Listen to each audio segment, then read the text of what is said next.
ప్రభునందు ప్రియమైన సహోదరి సహోదరులారా, ఈ రక్షణ సువార్త సభకు చేరి వచ్చిన మీ అందరికీ మన ప్రభువును రక్షకుడైన యేసుక్రీస్తు వారి నామములో శుభాభివందనాలు తెలియజేస్తున్నాను. దేవుడు మిమ్మల్ని మీ కుటుంబాలను ఆశీర్వదించునుగాక. దేవుడు మీ అందరికీ మంచి ఆరోగ్యమును ఆయుష్ను దయచేయునుగాక. దేవుడు మీ చేతుల కష్టాన్ని దీవించి అన్న వస్త్రాలు సమృద్ధిగా దయచేయునుగాక. మంచిది. ప్రియమైన దేవుని పిల్లలారా, ఈరోజు చక్కని వాక్యాన్ని, ఆత్మీయ పాఠాన్ని బైబిల్లో నుంచి మనం నేర్చుకుందాం. మీకా గ్రంథము, ప్రవక్త అయిన మీకా గ్రంథము 7వ అధ్యాయము 18వ వాక్యంలో 4వ లైన్ చదవండి. మీకా రాసిన గ్రంథము 7వ అధ్యాయము 18వ వాక్యం 4వ లైన్లో చదవండి. 18వ వాక్యం 4వ లైన్లో, ఆయన కనికరము చూపుట యందు సంతోషించువాడు గనుక నిరంతరము కోపముంచడు. చూసారా, ఆయన దేని యందు సంతోషిస్తాడట? మనుషుల పట్ల కనికరం చూపించే విషయంలో సంతోషపడతాడట. మనుషుల పట్ల ఆయన ఎల్లప్పుడూ కోపగించుకోడట. అంటే దేవునికి మనుషులను కోపగించుకునే కంటే కూడా వారిపై కనికరం చూపడమే సంతోషం. మరి దేవునికి కోపం రాదా అని అంటే, దేవుని కోపం వస్తుంది. ఎప్పుడు వస్తుంది కోపం అంటే, మనం ఏదైనా ఆయన చిత్తానికి విరోధంగా తప్పులు చేసినప్పుడు కోపపడతాడు. అయితే కోపపడి మనిషిని శిక్షించేదానికంటే కూడా ఎవరైతే తప్పు చేశారో ఆ తప్పు చేసిన వ్యక్తి పశ్చాత్తాపంతో దేవుని వైపు తిరిగాడు అనుకోండి, క్షమించమని ప్రభువుని వేడుకున్నాడు అనుకోండి, అప్పుడు ఆయన ఏం చేస్తాడట? కోపించి శిక్షించే కంటే కూడా కనికరించి క్షమించడం ఆయనకి ఇష్టమట. కోపించి శిక్షించే కంటే కూడా కనికరించి క్షమించటం ఆయనకి ఇష్టం. అంటే పాపి మారటమే కావాలి ఆయనకి. ఎవరు మారటం? పాపి మారటమే ఆయనకి కావాలి. ప్రియమైన దేవుని పిల్లరా, ఒకవేళ ఆయన కోపగించుకుంటే మన మీద ఆయన కోపం ఎంతవరకు ఉంటుంది? అలాగే ఆయన దయ ఎంతకాలం ఉంటుంది అని అంటే, బైబిల్లో ఒక చక్కని మాట చదవండి. 30వ కీర్తన 5వ వాక్యం చదవండి. 30వ కీర్తన 5వ వాక్యం. ఆయన కోపము నిమిషం మాత్రమే ఉంటుందట. చూసారా, ఆయన కోపం నిమిషం మాత్రమే ఉంటుంది. ఆయన దయ ఆయుష్కాలమంతా ఉంటుంది. గట్టిగా చప్పట్లు కొట్టండి, దేవునికి స్తోత్రం చెప్పండి. హల్లెలూయా. ఆయన కోపం ఎంతసేపు ఉంటుంది మన మీద? నిమిషమే ఉంటుందట. అంటే ఆయన మన మీద కోపగించుకుంటే అది చాలా తక్కువ సమయం. అంటే మనకు వల్లే ఆయన పగలు ప్రతీకారాలు, కక్షలు, కార్పణ్యాలు, కోపం ఆయన సంవత్సరాల తరబడి ఉంచుకోడు. మనుషులు ఏం చేస్తారు? పగలతో, ప్రతీకారాలతో, కక్షలతో, కార్పణ్యాలతో, ఈర్ష్య ద్వేషాలతో, కోపంతో సంవత్సరాల తరబడి రగిలిపోతూ ఉంటారు కదండి. కానీ దేవుడు అలా సంవత్సరాల తరబడి ఆయన కోపం మన మీద ఉంచుకోడు. ఒకవేళ ఆయన కోపం వస్తే, ఆయన కోపం నిమిషం అంటే చాలా తక్కువ. మరి మన కోపం వస్తే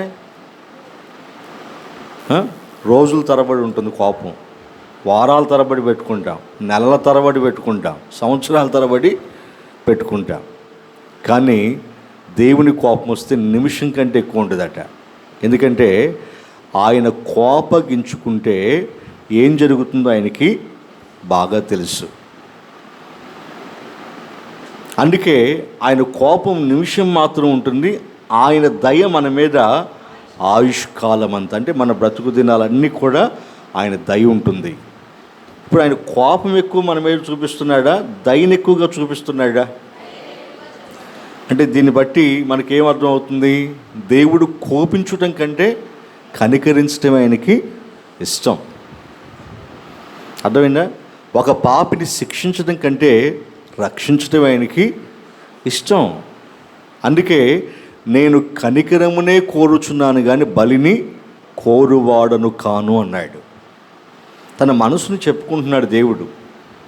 అంటే మనిషి పట్ల దేవునికి ఉన్నటువంటి ప్రేమ ఎంత అంతని చెప్పలేం. అందుకే బైబిల్లో ఉంటుంది కదా, దేవుడే చెప్పాడు కదా, దేవుడు లోకమును ఎంతో ప్రేమించిన, ఎంతో అంటే దాని కొలతలు ఎదిక. అవునా కదా? కొలత ఉందా? కొలత లేని ప్రేమతో ఆయన మనల్ని ప్రేమించాడు. ఎందుకు ఆయన దయను ఎక్కువగా మన పట్ల చూపిస్తున్నాడు? ఎందుకు ఆయన జాలిని ఎక్కువగా చూపిస్తున్నాడు? ఎందుకు ఆయన కరుణను ఎక్కువగా చూపిస్తున్నాడు? మన పట్ల ఎందుకు ఆయన కనికరం గల వాడుగా ఉంటున్నాడంటే, ఆయన నిత్యము కోపగించుకుంటే, అంటే ఆయన కోపం ఎల్లప్పుడూ మన మీద మండుతుందనుకోండి, రగులుతుందనుకోండి, ఏం జరుగుతుందో తెలుసా? అది కూడా ఆయనే చెప్పాడు. ఆ మాట కూడా ఆయనే చెప్పాడు. నా కోపం నరుల మీద రగులుకుంటే ఏం జరుగుతుందో ఆయనే తన మాటలతో చెప్పాడు. యెషయా గ్రంథము 57వ అధ్యాయము 16వ వాక్యం చదవండి. ఏం చెప్పాడు? యెషయా గ్రంథము 57వ అధ్యాయము 16వ వాక్యం చదవండి. నేను నిత్యము పోరాడువాడను కాను, ఎల్లప్పుడూ కోపించువాడను కాను. ఒకవేళ నిత్యము కోపగించుకునేవాడుగా ఉంటే నా మూలముగా, చూడండి, నా మూలముగా జీవాత్మ క్షీణించిపోతుంది, నేను పుట్టించిన నరులు క్షీణించిపోతారు. చూసారండి? అంటే దేవుడు ఎల్లప్పుడూ మనం చేసే తప్పులు కోపగించుకున్నాడు అనుకోండి, ప్రపంచంలో ఉన్నటువంటి మనుషులంతా ఆయన పిల్లలే కదా, ఆయన సృష్టి కదా, అవునా కదా? మనం ఉదయం లేచిన దగ్గర నుంచి సాయంత్రం వరకు పడుకునేంత వరకు కూడా ఏదో ఒక తప్పులు చేస్తూనే ఉంటాం కదా. మనం చేసే ప్రతి తప్పుకి ఆయన ఎల్లప్పుడూ మన మీద కోపం ఉంచుకుంటే, ప్రతి క్షణం ఆయన కోపపడితే నరులు అనేవారు భూమి మీద ఉండరు అని చెప్తున్నాడు. క్షీణించిపోతారట. అందుకే దేవుడు ఎందుకు కోపగించుకోవట్లేదు అనంటే, ఆయన కోపగించుకుంటే మనం చేసే తప్పులను బట్టి ఆయన మన మీద కోపం చూపిస్తే మనం ఎవరు భూమి మీద ఉండమట, క్షీణించిపోతామట. చూసారా? ఆయన చెప్పేశాడు.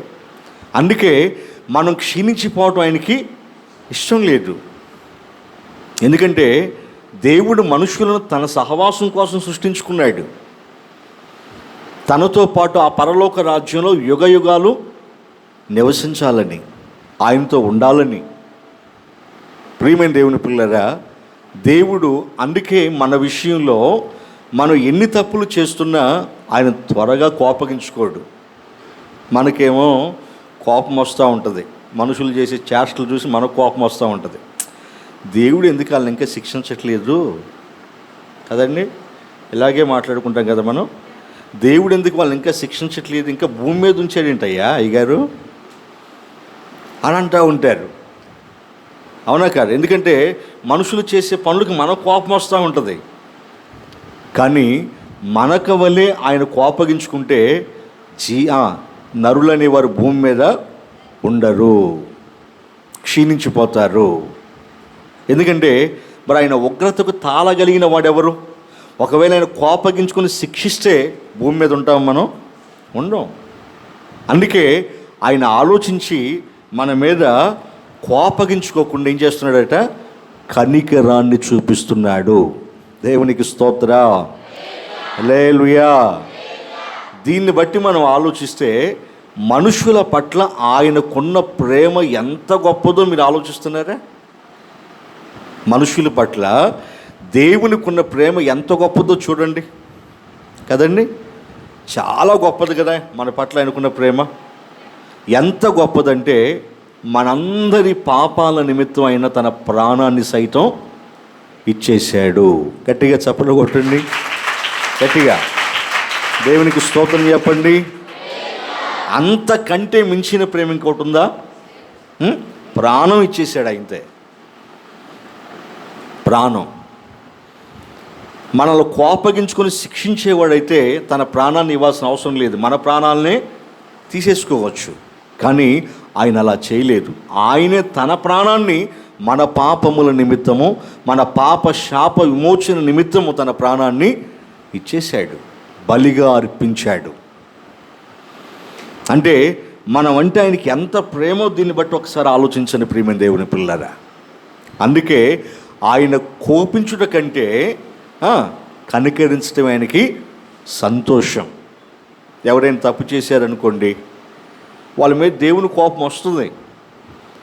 కానీ వారు తెలుసుకొని పశ్చాత్తాపడి, అయ్యా నేను తప్పు చేశాను బాబు, నన్ను క్షమించయ్యా అని వాళ్ళే పశ్చాత్తాపడి దేవుని అడిగారనుకోండి, వెంటనే ఏం చేస్తాడు? కోపాన్ని మానుకొని వారిపై వాత్సల్యాన్ని చూపిస్తాడు, కనికరాన్ని చూపిస్తాడు. దానికి కొన్ని ఉదాహరణలు చెప్తాను. నీనెవె పట్టణంలో ఉన్నటువంటి మనుషులు బహు దుర్మార్గులు కదండి, అవునా కదా?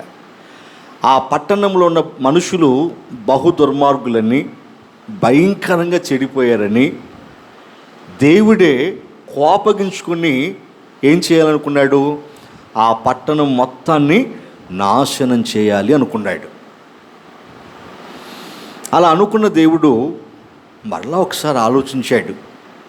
ఎందుకంటే నీనెవె మహాపురం కదండి, మహాపట్టణం కదండి. ఆ రోజుల్లో ఆ పట్టణంలో దాదాపు 120,000 మంది ప్రజలు నివసిస్తున్నారు. వాళ్ళంతా అన్యులు, దేవుణ్ణి ఎరిగిన వాళ్ళు కాదు, అన్యులు.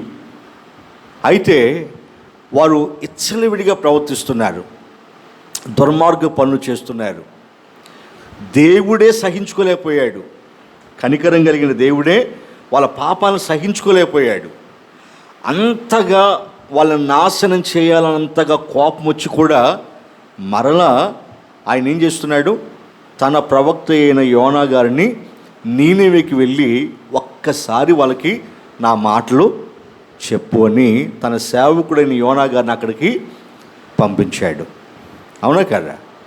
ఇక దేవునికే కోపం తెప్పించేంత భయంకరమైనటువంటి దుర్మార్గ పనులు చేసినటువంటి వారిని దేవుడు శిక్షించి చంపేయచ్చుగా.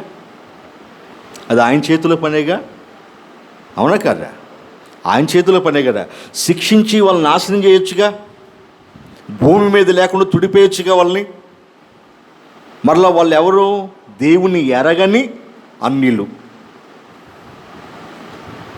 తుడి చేయొచ్చుగా, భూమి మీద లేకుండా చేసేయచ్చుగా. కానీ దేవుడు ఏం చేస్తున్నాడు? ఆలోచిస్తున్నాడు.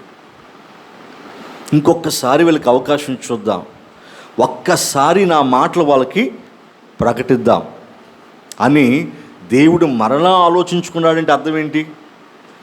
మరలా వాళ్ళకి సమయం ఇస్తున్నాడంటే అర్థం ఏంటి? చెప్పండి.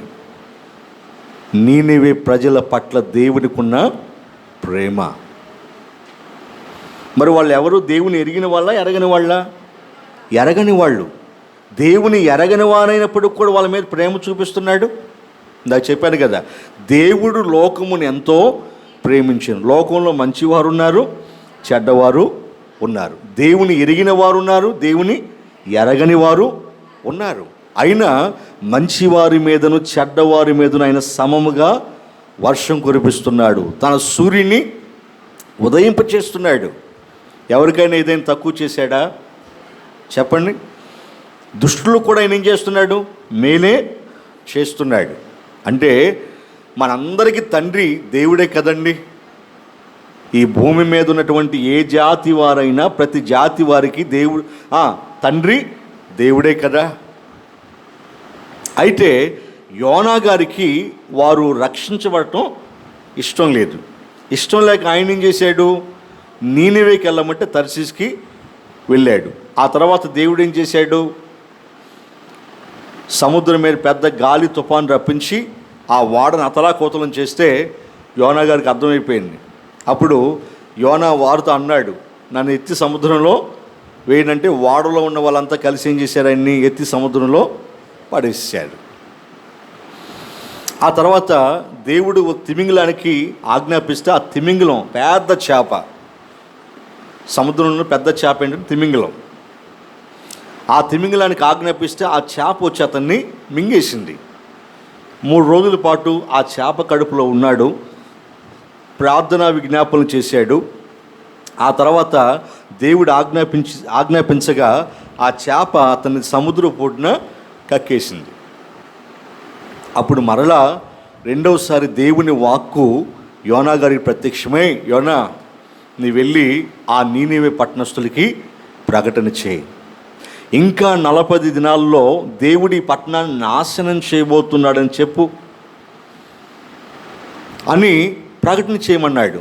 అప్పుడు ఆయనకి ఇష్టం లేకపోయినా ఆయన ఏం చేశాడంటే ఆ పట్టణంలో 1 దిన ప్రయాణం అంతా నడుచుకుంటూ వెళ్ళి సువార్తను ప్రకటించాడు. దేవుడు చెప్పిన మాటని చెప్పాడు. ఇదిగో నీనివే పట్టణస్థులారా, దేవుడు ఇంకా 40 రోజుల్లో ఈ పట్టణాన్ని నాశనం చేయబోతున్నాడు, కాబట్టి మీ క్రియలు మార్చుకోండి, మీరు మారు మనసు పొందండి అని వాళ్ళకి హెచ్చరిక చేశాడు. ఒక్కసారే, ఎన్నిసార్లు? ఒక్కసారి చెప్పాడు. అది ఇష్టం కాక అలా ప్రకటించడం కూడా అతనికి ఇష్టం లేదు. ఎందుకు ఇష్టం లేదు? నీనివే పట్టణస్థులు బహు దుర్మార్గులు కదండి. ఒకప్పుడు ఇశ్రాయేలు ప్రజలను కూడా వాళ్ళు చాలా బాధ పెట్టారు, హింసించారు, క్రూరంగా వాళ్ళ పట్ల ప్రవర్తించారు. ఆ కోపం యోనా గారికి నీనివే పట్టణస్థుల మీద ఉంది. అందుకే వాళ్ళు రక్షించబడే కంటే శిక్షించబడటమే యోనా గారు కోరుకుంటున్నాడు.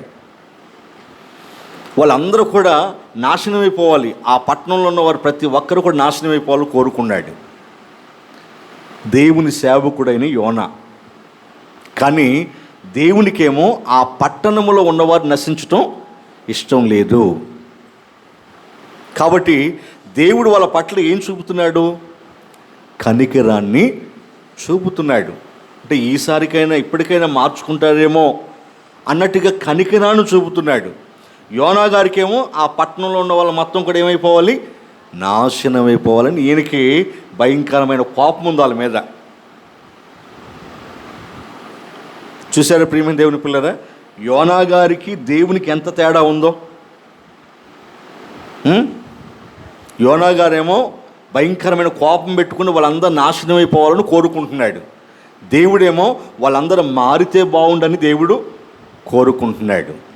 ఇందాక చదివించాను కదా, ఆయన కనికరము చూపుట యందు సంతోషించువాడు, ఆయన ఎల్లప్పుడూ కోపించువాడు కాదు. దేవునికి స్తోత్ర, లేలుయా లేలుయా.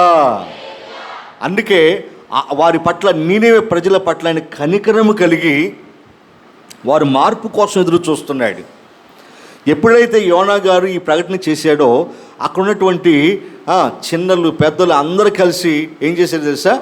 దేవుని యందు విశ్వాసముంచి, దేవునికి భయపడి దేవుని యందు విశ్వాసముంచి వాళ్ళంతా ఉపవాస దినమును ప్రకటించుకుని, రే దేవుడు మనం చేసిన దుర్మార్గ క్రియలు చూశాడురా, మనందరినీ శిక్షించాలనుకుంటున్నాడు, ఆయన కోపానికి, ఆయన ఉగ్రతకు మనం బలవ్వకుండా ఉండాలంటే మనందరం మన పాపాలని దేవుని ఎదుట ఒప్పుకొని విడిచిపెట్టేయాలి. ఇప్పటి వరకు మనం చేస్తున్న దుర్మార్గ క్రియలు ఏవైతే ఉన్నాయో వాటన్నిటినీ మానేసుకోవాలి.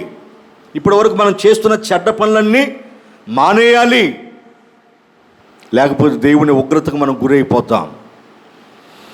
ఆ దేవుడు మన పట్టణాన్ని మనందరం నాశనం చేస్తాడు. కాబట్టి మనందరం మారు మనసు పొందుదామని చెప్పేసి వాళ్ళంతా ఏం చేశారంటే ఉపవాస దినమును ప్రకటించుకుని వారందరూ బట్టలు తీసేసి గోనె పట్టాలు ధరించుకొని బూడిద పోసుకుని ప్రార్థన చేయడం ప్రారంభించారు. ఇది విన్నటువంటి ఆ పట్టణాన్ని పరిపాలించే రాజు కూడా ఏం చేశాడు తెలుసా? ఆ రాజు కూడా ఏం చేశాడు? తన రాజవస్త్రాలు తీసేసి సింహాసనం మీద కింద దిగి రాజవస్త్రాలను తీసివేసి ఆయన కూడా గోనె పట్ట కట్టుకుని బూడిద పోసుకొని ఆయన కూడా ప్రార్థన చేస్తున్నాడు. అంతేకాదు ఆయన మంత్రులందరూ కలిసి ఏం చేశారో తెలుసా? ఆ నీనెవె పట్టణంలో ఉన్నటువంటి మనుషులందరికీ ఒక చాటింపు, ఒక పత్రిక, ఒక ఆజ్ఞ జారీ చేశారు. ఏంటంటే మీరు, మీ పిల్లలు, ఘనులు, అల్పులు అందరూ కూడా మీ పశువులతో సహా ఎవ్వరూ భోజన పానీయాలు తీసుకోవద్దు, అందరూ ఉపవాసం ఉండి ప్రార్థన చేయండి అని వాళ్ళు చాటించారు. అప్పుడు వాళ్ళందరూ ఉపవాసాలుండి ప్రార్థన చేస్తూ ఏం చేశారు తెలుసా? అప్పటి వరకు వాళ్ళు చేస్తున్నటువంటి చెడ్డ క్రియలు ఏవైతే ఉన్నాయో వాటన్నిటిని చేయటం మానేశారు. గట్టిగా చప్పట్లు కొట్టండి, గట్టిగా దేవునికి స్తోత్రం చెప్పండి. హల్లెలూయా. దేవుని వాక్కు వారు విని ఆ వాక్కుకు భయపడి ఏం చేశారు? పశ్చాత్తాపంతో వారి పాపాలను దేవుని ఎదుట ఒప్పుకుంటూ అప్పటి వరకు వారు చేస్తున్న చెడ్డ పనులు ఏవైతే ఉన్నాయో వాటన్నిటినీ ఒప్పుకొని విడిచిపెట్టేశారు. అప్పటి వరకు వ్యభిచారాలు చేసేవాళ్ళు ఏం చేశారు?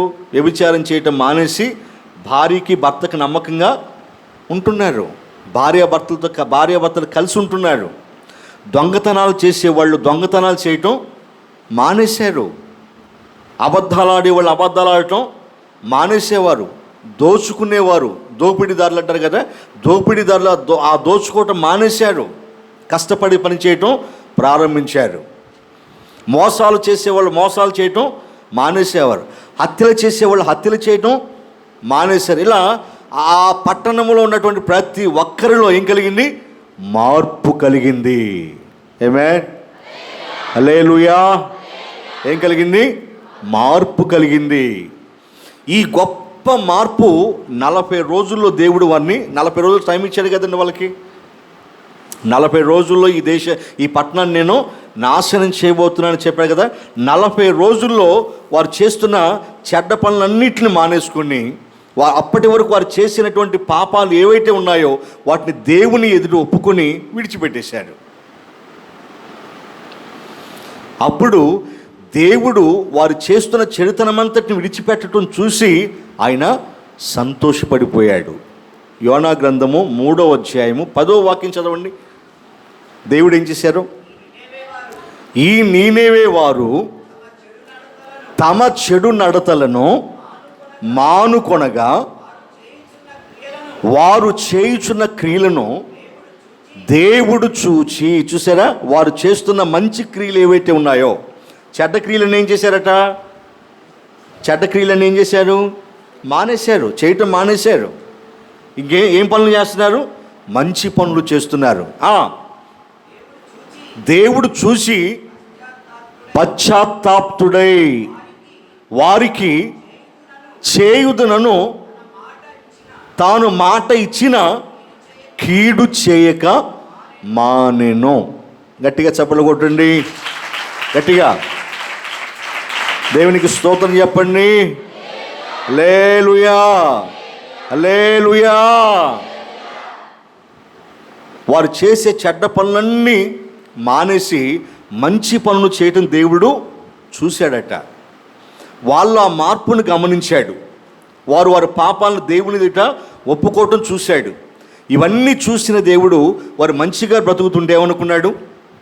వీళ్ళనిక నేను నాశనం చేయను, ఈ పట్టణం మీదకి నేను కీడు రప్పించను. ఎందుకంటే వారు మారు మనసు పొందారు.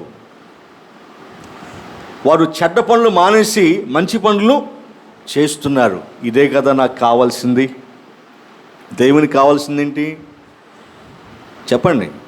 దేవునికి కావాల్సింది ఏంటి? మనుషులు చెడ్డ పనులు మాని మంచి పనులు చేయటం. అంటే ప్రతి మనిషి దేవుని ఎదుట ఎలా బ్రతకాలని కోరుకుంటున్నాడు? మంచివాడుగా బ్రతకాలని. ఎలా బ్రతకాలని కోరుకుంటున్నాడు? మంచివానిగా బ్రతకాలని దేవుడు కోరుకుంటున్నాడు. ఇదే కదా దేవుడు కోరుకునేది. ప్రతి ఒక్కరు మంచితనం కలిగి ఉండాలి. ప్రతి ఒక్కరూ మేలు చేసుకునేవారుగా ఉండాలి, కీడు చేసుకునేవారుగా ఉండకూడదు. దేవుని చిత్తం కాదది. కాబట్టి ఆ విధంగా దేవుడు చేయాలనుకున్న కీడు చేయకుండా ఆయన తన మనస్సుని మార్చుకున్నాడు. ఇప్పుడు వాళ్ళ మీద కోపించాడా, కరుణ చూపాడా? చెప్పండి. అదే ఆయన ఇంతకుముందు కోపించినట్టుగానే ఆయన కోపం అలాగే నిలిచిందనుకోండి, ఆ కోపానికి వాళ్ళందరూ బలైపోయేవాళ్ళే కదండి. ఆయన తన కోపాన్ని మానుకొని కనికరాన్ని చూపించడం వలన, ఒక అవకాశం వాళ్ళకి ఇవ్వటం వలన వాళ్ళు మారారా లేదా? అంటే వాళ్ళు శిక్షకి అర్హులైనప్పటికీ కూడా చివరి క్షణంలో కూడా దేవుడు ఏం చేస్తున్నాడు? వాళ్ళ మార్పు కోసం ఎదురు చూస్తున్నాడు. అది దేవుని ప్రేమ. దేవునికి స్తోత్రం. హల్లెలూయా. వాళ్ళు అన్ని దుర్మార్గ పనులు చేసినప్పుడు నిజానికి వాళ్ళని ఏం చేయాలి? ఇంకెనక ముందు ఆలోచించకుండా చంపేయాలి, వాళ్ళు శిక్షించాలి. అవునా కదా? మరలా ఆయన శిక్షించాలనుకుని కూడా ఏం చేస్తున్నాడు? ఒక అవకాశం వాళ్ళకి ఇస్తున్నాడు. ఇంకా వాళ్ళ మార్పు కోసం ఎదురు చూస్తున్నాడు. ఆయన కోరుకున్నట్లే ఏం జరిగింది? వాళ్ళలో మార్పు జరిగింది. అది చూసి ఆయన సంతోషపడ్డాడు. అంటే ఇంతకుముందు వాళ్ళు చేసినవన్నీ కూడా ఏం చేశాడు? మరి ఇంతకుముందు వాళ్ళు చేసిన దుర్మార్గులను ఏం చేశాడు? వాటన్నిటినీ క్షమించాడు. గట్టిగా చెప్పకూడదా? గట్టిగా దేవునికి స్తోత్రం చేద్దాం. హల్లెలూయా. అదే మీకా గ్రంథం 7వ అధ్యాయము 17వ వాక్యం చదవండి. 18వ వాక్యం చదవమ్మా. 18వ వాక్యం. తన స్వాస్థ్యము శేషించిన వారి దోషమును వారు చేసిన అతిక్రమము విషయమై వారిని క్షమించుటలో మళ్ళా చదవండి, చక్కగా చదవండి. వారు చేసిన అతిక్రమముల విషయమై వానిని క్షమించు దేవుడవైన నీతో సముడైన దేవుడు ఉన్నాడా? ఆమేన్. హల్లెలూయా. క్షమించటములో ఆయనకి మించిన వాడు లేడట, ఆయనతో సమానమైన వాడు లేడట. ఇప్పుడు తన ప్రజల పాపాల నుంచి క్షమించాడా? నీనివే పట్టణంలో ఉన్న వారందరి పాపాలను క్షమించాడా? అదే క్షమించకుండా కోపమే ఉంచుకుంటే, వారి మీద కోపమే ఉంచుకుని ఉంటే వాళ్ళందరినీ సర్వనాశనం చేసి తగలబెట్టేసేవాడు పట్టణాన్ని. అవునా కదా? కానీ కోపం ఉంచుకోలేదు. ఆయన ఏం చూపించాడు? కనికరమును చూపించాడు. ఆయనకి ఏంటంటే ఏదంటే ఇష్టమట? కనికరం చూపటం అంటే ఆయనకి ఇష్టమట. కనికరం చూపించడంలో ఆయన సంతోషించే దేవుడట. ప్రియమైన దేవుని పిల్లరా, నిజముగా ఆయన కనికరము గలవాడుగా ఉన్నాడు కాబట్టే ఈరోజు మనం కూడా క్షేమంగా ప్రాణాలతో ఉన్నాం. అవునా కదా? లేకపోతే ఆయన ఎల్లప్పుడూ కోపగించుకునేవాడైతే, ఎప్పుడు ఆయన కోపం మన మీద మండుతుందనుకోండి, మనం ఎవరం భూమి మీద ఉన్నాం. ఎందుకంటే ఏదో తప్పులు చేస్తూ ఉంటాం కదండి మనం. అవునా కదా? ఏదో ఒక తప్పులు చేస్తూ ఉంటాం కదా. ఏదో ఒక తప్పులు చేసే మనము ఆయన కోపానికి ఎప్పుడో బలైపోయేవాళ్ళం మనం. కానీ ఎన్ని తప్పులు చేస్తున్నా దేవుడు ఇంకా మనల్ని బ్రతకనిస్తున్నాడంటే కారణం ఏంటి తెలుసా? మనలో మార్పు కోసం ఎదురు చూస్తున్నాడు. మనం శిక్షించడం కంటే ఆయన మనల్ని రక్షించడమే ఆయనకి ఇష్టం. మన మీద కోపం ఉంచుకోవడం కంటే మన మీద కనికరం చూడటం ఆయనకి సంతోషం. చూడండి, అప్పటి వరకు వాళ్ళ మీద కోపం ఉంది, నీనివే పట్టణస్తుల మీద కోపం ఉంది. మారతారు, లేకపోతే వీళ్ళని నాశనం చేయాలని కోపం ఉంది. ప్రచండమైన కోపం వాళ్ళ మీద ఉంది. కానీ వారు ఆ 40 రోజుల్లో వారి ప్రవర్తన మార్చుకొని మారు మనసు పొంది చేసే చెడ్డ క్రియలను మానుకొని వారు మంచి పనులు చేయటం వలన, దేవుని వైపు వాళ్ళు తిరగటం వలన అప్పటి వరకు ఉన్న కోపం ఏం చేశాడు? ఆయన తీసేసుకున్నాడు. కనికరాన్ని వారిపై చూపించి వారి పట్ల ఏం చేస్తున్నాడు? సంతోషపడుతున్నాడు. ఎస్, నా పిల్లలు నేను అనుకున్నట్టుగా మారిపోయారు. ఆమేన్, హల్లెలూయా. అదే కదా నాకు కావాల్సింది, వాళ్ళు మారటమే కదా నాకు కావాల్సింది అని సంతోషపడిపోతున్నాడు ఆయన. ఆయన సంతోషంగా ఉన్నాడా? యోనా గారు కోపం వచ్చింది. ఎందుకు కోపం వచ్చింది? వీళ్ళు ఎలాగో మారరు, దేవుడు ఖచ్చితంగా ఈ పట్టణాన్ని నాశనం చేస్తాడు అనుకున్నాడు కదండి. అనుకునే కదా ప్రకటన చేశాడు. అయితే ఈయన చూస్తూ ఉంటే దేవుడు ఎంతసేపటికి పట్టణాన్ని నాశనం చేయట్లా. అది చూసినటువంటి యోనా గారికి భయంకరమైన కోపం వచ్చింది. ఎవరి మీద? దేవుని మీద కోపం వచ్చేసింది. ఆ కోపం వచ్చి అలిగాడు. ఏమంటున్నాడు తెలుసా? 4వ అధ్యాయం 1వ వాక్యం దగ్గర చదువు ఏమంటున్నాడు? యోనా ఇది చూచి బహు చింతాక్రాంతుడై ఏడుస్తున్నాడట. ఎందుకు? ఈ పట్టణాన్ని నాశనం చేస్తాడు అనుకుంటే పట్టణంలో ప్రజలను బ్రతకనిచ్చాడేంటి అని ఆయన చింతాక్రాంతుడైపోయాడంటే ఏడుస్తున్నాడట. కోపగించుకొని యెహోవా, ఒక్కరు చదివిసావండి. యెహోవా, నేను నా దేశమందుండగా ఇట్లు జరుగునని నేను అనుకుంటుంది కదా. చూసారా? నేను నా దేశమందుండగా ఇట్లు జరుగునని నేను అనుకున్నాను కదా. అనుకునే కదా నేను నీనివే కళ్ళమంటే తర్షీష్కి వెళ్ళాను. నువ్వు ఎటువంటి వాడు అని నాకు తెలుసు. ఎటువంటి వాడట? చదవండి కింద. అందువలననే నీవు కటాక్షం, ఆయన అంటున్నాడు చూడండి, యోనా గారు అంటున్నాడు చూడండి, నీవు కటాక్షము, జాలి, బహుశాంతము, అత్యంత కృపగల దేవుడివని పశ్చాత్తాపపడి కీడు చేయక మానుదువని నేను తెలుసుకుని దానికి ముందుగానే తర్షీష్కి వెళ్ళిపోయాను కదా. అందుకే కదా నేను ఒక దగ్గరికి వెళ్ళమంటే ఒక దగ్గరికి పారిపోయాను. ఎందుకంటే నువ్వు ఇటువంటిది ఏదో చేస్తావని. అంటే యోనా గారి మనసులో ఏముంది? ఆ పట్టణస్తులందరూ నాశనం అయిపోవాలని ఆయనకుంది. దేవుని మనసులో ఏముంది? ఆ పట్టణస్తులందరూ రక్షణ పొందాలని దేవుని మనసులో ఉంది.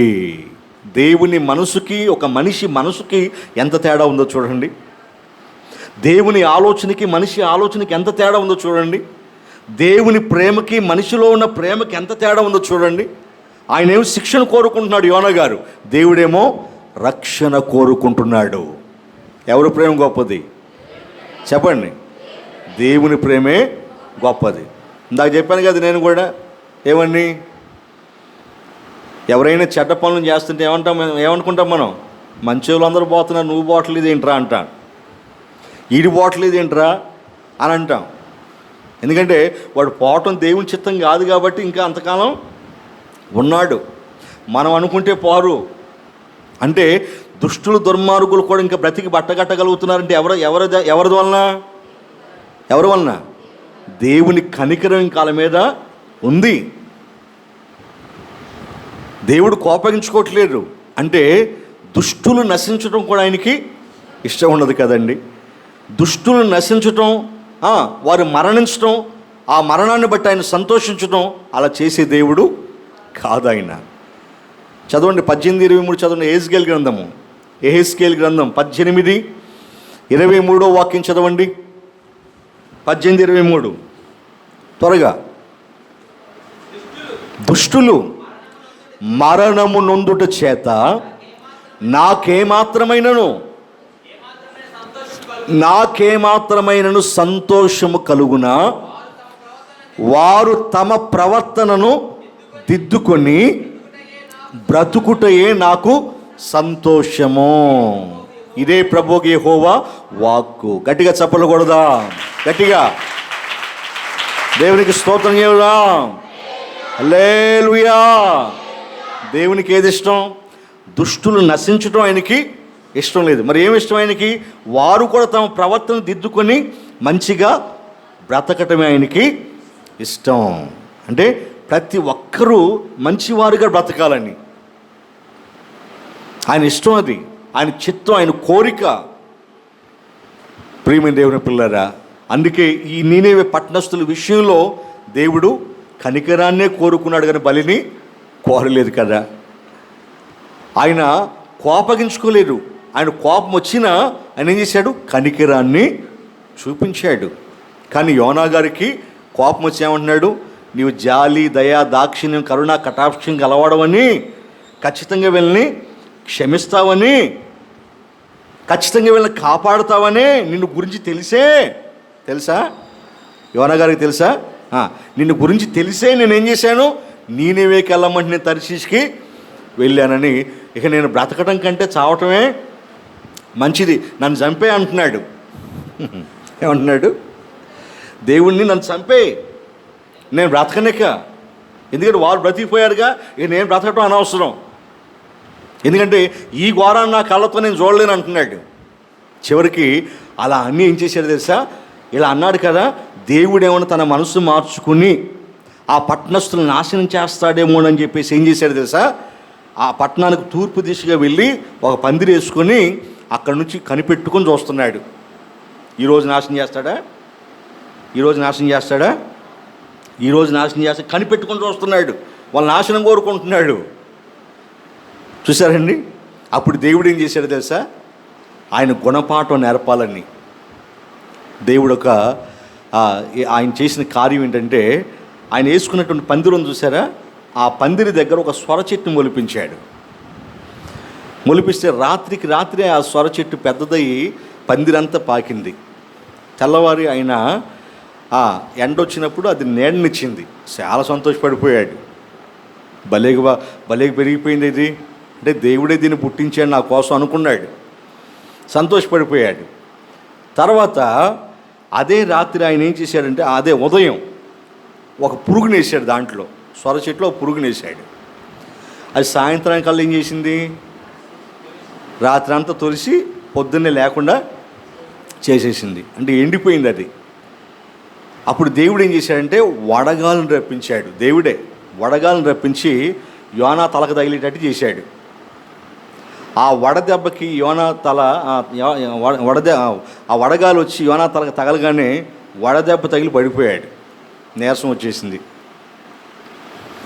ఇటు చూస్తేనేమో వడదెబ్బ తగిలింది, అటు చూస్తేనే పట్టణం నాశనం కావట్లా. ఇంకా కోపం ఎక్కువైపోయింది.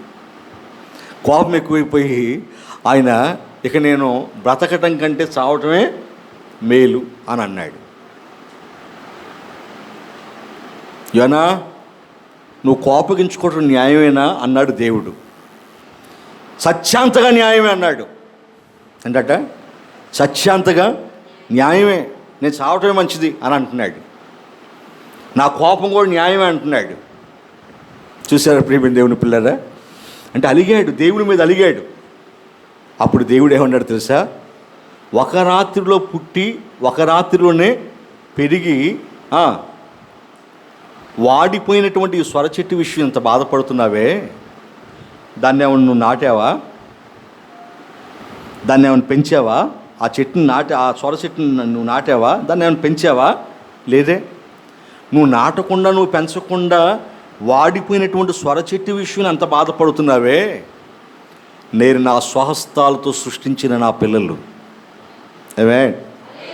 హల్లెలూయా, నేను నా స్వహస్తాలతో సృష్టించిన నా పిల్లలు. అంతే కదండి, మనుషులందరూ ఆయన పిల్లలే కదా. నా పిల్లలు.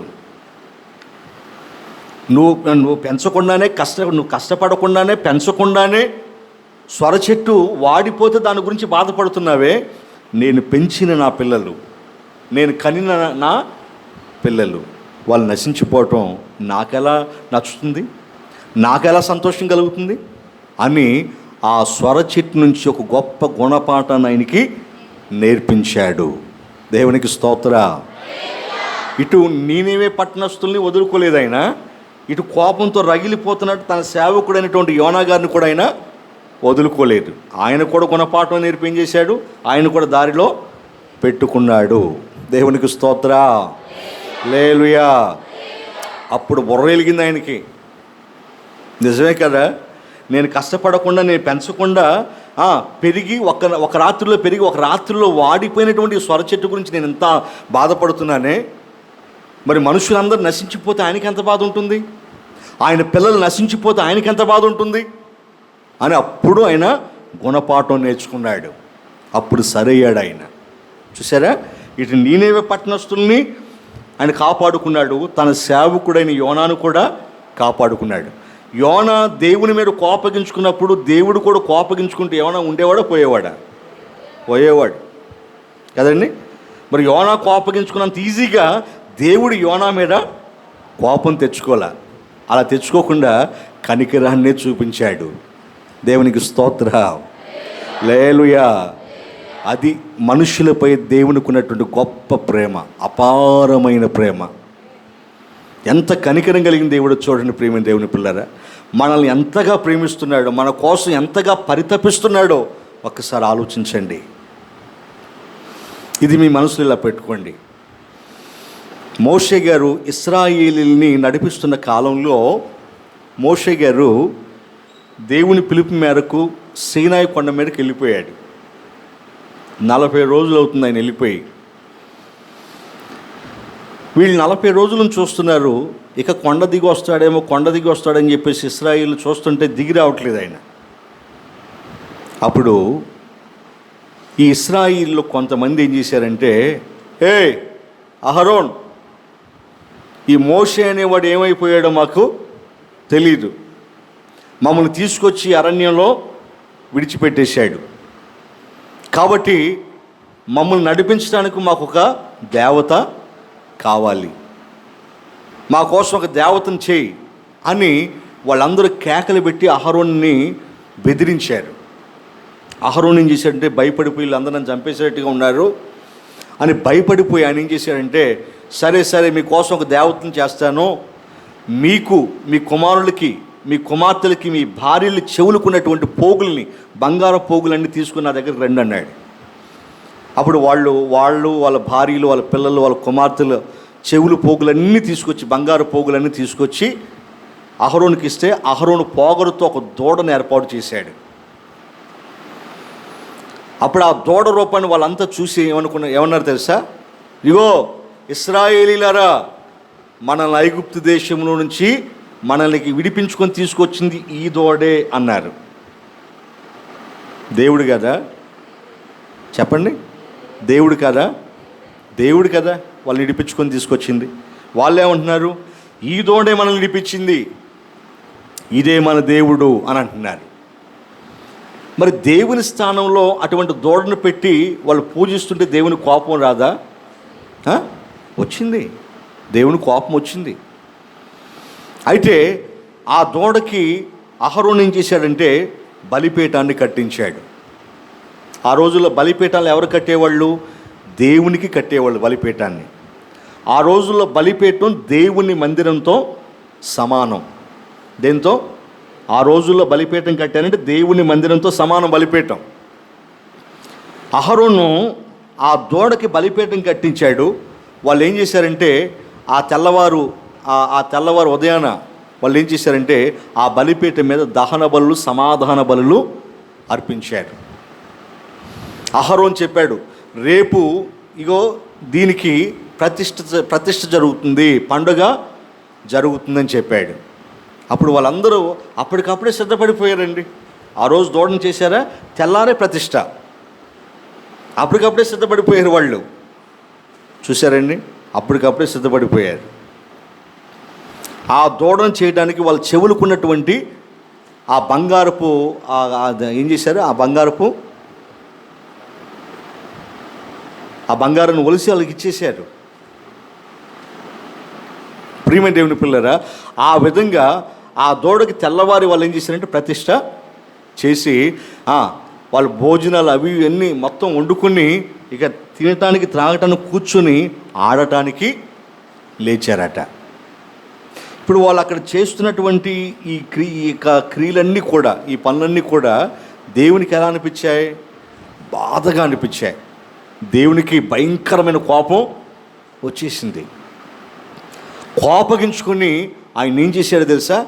ఈ ప్రజలు చేసి ఇవన్నీ చూసి భయంకరమైన కోపం వచ్చేసి ఆ ప్రజలందరినీ ఆ అరణ్యములోనే అగ్నితో తగలబెట్టేసేయాలి అనుకున్నాడు. అంత కోపం వచ్చేసింది ఆయనకి. ఎందుకంటే దేవుని స్థానంలో ఒక దూడను పెట్టి వాళ్ళు ఏం చేస్తున్నారు? పండగ చేసుకుంటున్నారు, ప్రతిష్ఠ చేస్తున్నారు. దానికి బలులు, సమాధాన బలులు, దహన బలులు అర్పిస్తున్నారు. దేవునికి కదా అర్పించాల్సింది, అవునా కదా? దేవుని స్థానంలో జీవము లేని ఒక బొమ్మను చేసి వాళ్ళు ఆ విధంగా చేస్తుంటే దేవునికి బాధ అనిపించి భయంకరమైన కోపం వచ్చి ఏమనుకున్నాడు ఆయన? ఆ ప్రజలందరినీ ఆ అరణ్యంలో అగ్నితో తగలబెట్టేసేయాలనుకున్నాడు. అనుకుని మోషేతో అన్నాడు, మోషే త్వరగా కిందకి వెళ్ళిపో. నీవు ఐగుప్తు నుంచి తీసుకొచ్చినటువంటి నీ ప్రజలందరూ కూడా చెడిపోయారు. వారు లోబడనొల్లని ప్రజలు. వారు నా స్థానంలో ఒక దూడను చేసుకుని ఇశ్రాయేలు, ఇదిగో ఇదే నీ దేవుడు అంటున్నారు. నా స్థానంలో ఒక దూడను పెట్టి ఇదే నీ దేవుడు అని అంటున్నారు అని చెప్పేసి ఆయన ఏమన్నాడంటే, వీరు లోబడనొల్లని ప్రజలు, వీరిని ఈ అరణ్యంలో నాశనం చేస్తాను, తప్పుకో, నిన్ను గొప్ప జనముగా చేస్తానన్నాడు. ఎవరిని? మోషే గారిని గొప్ప జనం చేస్తానన్నాడు. నిన్ను గొప్ప జనంగా చేస్తాను, ఈ ప్రజలందరినీ ఇక్కడే తగలబెట్టేస్తానన్నాడు. అప్పుడు వెంటనే మోషే గారు ఏం చేశాడు తెలుసండి? దేవుని ఎదుట సాగిలపడి దేవుని బ్రతిమాలుకోవటం ప్రారంభించాడు. ఏం చేస్తున్నాడు? బ్రతిమాలుతున్నాడు. అయ్యా అయ్యా, నీవు మహాశక్తి వలన, బాహుబలం వలన ఐగుప్తు దేశంలోంచి రప్పించిన ఈ ప్రజల మీద నీ కోపము మండనేలా. చూసారా ఏమంటున్నాడు? నీ కోపం మండనేలా ఆయన కొండలలో వారిని చంపునట్లు, భూమి మీద నుండి వారిని నశింపచేయనట్లు, కీడు కొరకే వారిని తీసుకొని పోయినని ఐగుప్తీయులు చెడ్డగా చెప్పుకుంటారయ్యా. నీకు నీ కోపాగ్ని నుంచి మల్లుకొని నీవు నీ ప్రజలకు ఈ కీడు చేయక దాని గూర్చి సంతాపము పడుము. దేవునికి స్తోత్రం, హల్లెలూయా. మోషే గారు అడ్డుపడ్డాడు. ఆనాడు ఇశ్రాయేల్ ప్రజలందరినీ దేవుడు తగలబెట్టేయాలనుకున్నాడు. అంత కోపం వచ్చేసింది ఆయనకి, అంత కోపం వచ్చింది. చెప్పాను కదా, దేవుని కోపం ఉందా? ఉందా లేదా? దేవుని కోపం ఉందా? ఉందా? చెప్పరామా? ఉందా లేదా? ఉంది. కానీ ఆయన కోపం వస్తే ఏం జరుగుతుంది? నరులు అనేవారు భూమి మీద ఉండరు, మొత్తం క్షీణించిపోతారు, నశించిపోతారు. ఇప్పుడు భయంకరమైన కోపం వచ్చింది. ఇశ్రాయేలు చేసిన పనికి భయంకరమైన కోపం వచ్చేసింది వాళ్ళ మీద. ఏం చేయాలనుకున్నాడు? ఆ అరణ్యంలో వారందరినీ తగలబెట్టేయాలనుకున్నాడు. అంత కోపం వచ్చేసింది. అప్పుడు మోషే గారు అడ్డుపడి దేవునికి ప్రార్థన చేశాడు. నువ్వు కృప కలిగిన వాడు, కనికరం కలిగిన వాడు, జాలి కలిగిన వాడు, పాపిని శిక్షించేదానికని రక్షించడానికి ఇష్టపడే దేవుడు అని ఆయన యొక్క కృపా కనికరాల గురించి ఆయనకు తెలియచేస్తూ, వీళ్ళని చంపితే ఐగుప్తీయులు ఏమనుకుంటారు తెలుసా? ఇదిగో మన దేశం నుంచి ఆ దేవుడు వీళ్ళని తీసుకుని వెళ్ళాడు కదా, ఆయనకి వాళ్ళకి నడిపించడం చేతగాక అరణ్యంలో వాళ్ళందరూ నాశనం చేశాడు అనుకుంటారయ్యా. నీ చెడ్డ పేరు వస్తుందయ్యా. అయ్యా, నీ కోపాగ్ని వాళ్ళ మీద నుంచి మళ్ళించుకో, సంతాపడు వాళ్ళ విషయంలో. నీ సేవకులైనటువంటి అబ్రహాము, ఇస్సాకు, యాకోబులతో నువ్వు నిబంధన చేశావు కదా, ఆ నిబంధన జ్ఞాపకం చేసుకో. ఏం చేశాడు? నీ సంతతికి ఆ దేశాన్ని ఇస్తానన్నావు కదా, నీ సంతతికి కనాను దేశాన్ని ఇస్తానన్నావు కదా, నీ సంతతిని సకల జాతుల ప్రజలు పరిపాలించినట్లుగా ఆశీర్వదిస్తానన్నావు కదా, మర్చిపోయావా అని దేవునికి ఆయన ఏం చేశాడు? అవన్నీ జ్ఞాపకం చేస్తున్నాడు. మోషే గారు బ్రతిమాలుతూ ప్రార్థన చేస్తున్నాడు. వాళ్ళ పక్షంగా ఆయన పశ్చాత్తాపడుతున్నాడు. ఇదంతా మోషే గారు చేసిన ప్రార్థన విన్నటువంటి దేవుడు ఏం చేశాడు? 14వ వాక్యం చదవండి. అంతట యెహోవా తన ప్రజలకు చేసేదనని చెప్పిన కీడును గూర్చి సంతాపపడెను. గట్టిగా చప్పలు కొట్టండి. ఇప్పుడు గట్టిగా గట్టిగా దేవునికి స్తోత్రం చెబుదాం. హల్లెలూయా, హల్లెలూయా. తన ప్రజలకు చేసేదనని కీడును గూర్చి ఏం చేశాడట? సంతాపపడ్డాడట. అంటే తన మనసుని మార్చుకున్నాడు. అదే కోపంతో వాళ్ళ మీద ఇరుసుకుపడితే చెప్పండి, అదే కోపంతో ఇశ్రాయేలు మీద ఇరుసుకుపడితే మొత్తం అక్కడ తగలబడిపోయేవాళ్ళు, అవునా కదా? కానీ ఆయన తన కోపాన్ని మానుకొని ఏం చూపించాడు? కనికరమును చూపించాడు. ఆమేన్, హల్లెలూయా. కనికరాన్ని చూపించాడండి.